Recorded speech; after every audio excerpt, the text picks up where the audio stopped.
안녕하세요. 한국 영화 여러분은 요즘 어떻게 즐기고 계신가요? 최근에 보면 극장 관객 수가 예전 같지 않다는 이야기가 정말 많더라고요. 2019년만 해도 2억 명이 넘었다는데 올해는 글쎄요, 1억 명도 쉽지 않을 거란 전망까지 나오니까요.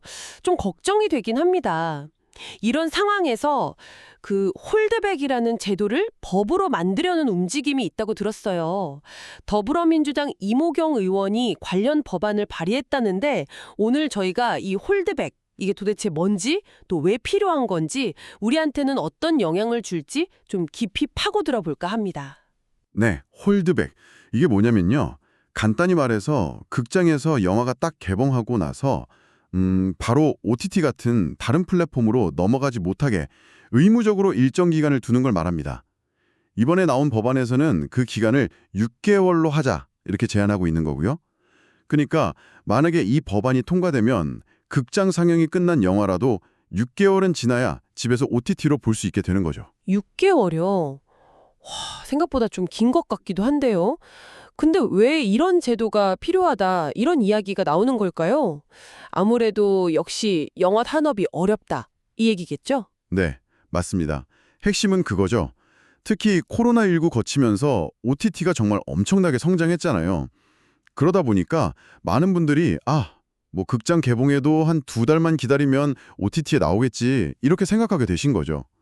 실제로 예전에는 뭐 상영 끝나고 한 달에서 3달 그 정도면 OTT에서 볼 수 있는 경우가 많았거든요. 근데 문제는 바로 여기서 시작됩니다. 문제라면 어떤 문제 말씀이실까요? 영화 산업이라는 게 기본적으로 극장 수입이 나와야 그걸로 또 다음 영화에 재투자하고 이런 선순환 구조로 돌아가거든요. 아, 극장 수입으로 다음 영화 만들고, 네네. 그렇죠.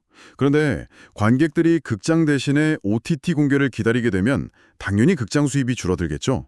이게 바로 투자 위축으로 이어지는 겁니다. 그럼 결국 좋은 영화가 나오기 힘든 환경이 되고 관객들은 또 극장 가도 볼 영화가 없네 하면서 더 외면하게 되고 이런 악순환이 반복될 수 있다는 거죠.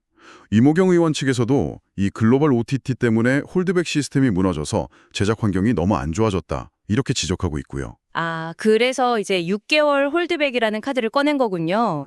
영화 산업의 어떤 건강한 생태계를 다시 좀 만들어보자 이런 취지인 것 같은데 혹시 다른 나라들은 어떤가요? 이런 제도가 있는 곳이 있나요? 네, 있습니다. 홀드백을 아주 강력하게 시행하는 대표적인 나라가 바로 프랑스예요. 프랑스는 그 OTT 사업자가 자국 영화에 얼마나 투자하느냐 뭐 이런 조건들을 걸고 홀드백 기간을 무려 15개월로 정해놨습니다. 15개월이요. 와, 6개월도 길다고 생각했는데. 네, 상당히 길죠. 근데 흥미로운 데이터가 하나 있어요. 프랑스는 2019년 대비 작년 극장 관객 수가 한 15% 정도 줄었거든요. 반면에 홀드백이 법으로 정해지지 않은 영국은 29.3%, 북미는 42.4%나 감소했어요. 와, 차이가 꽤 크네요.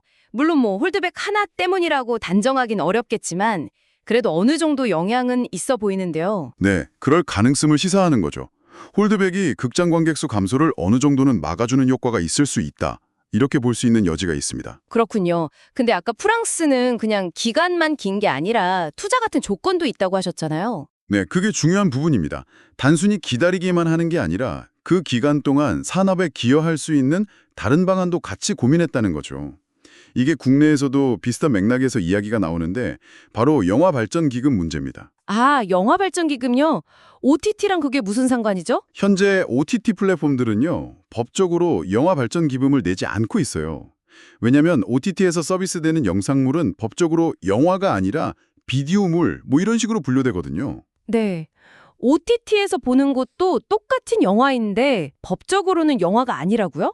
그건 좀 이상한데요? 그렇죠. 좀 상식과는 다르다는 지적이 많습니다. 최근에 문화체육관광부 장관도 그 부분을 언급했었고요.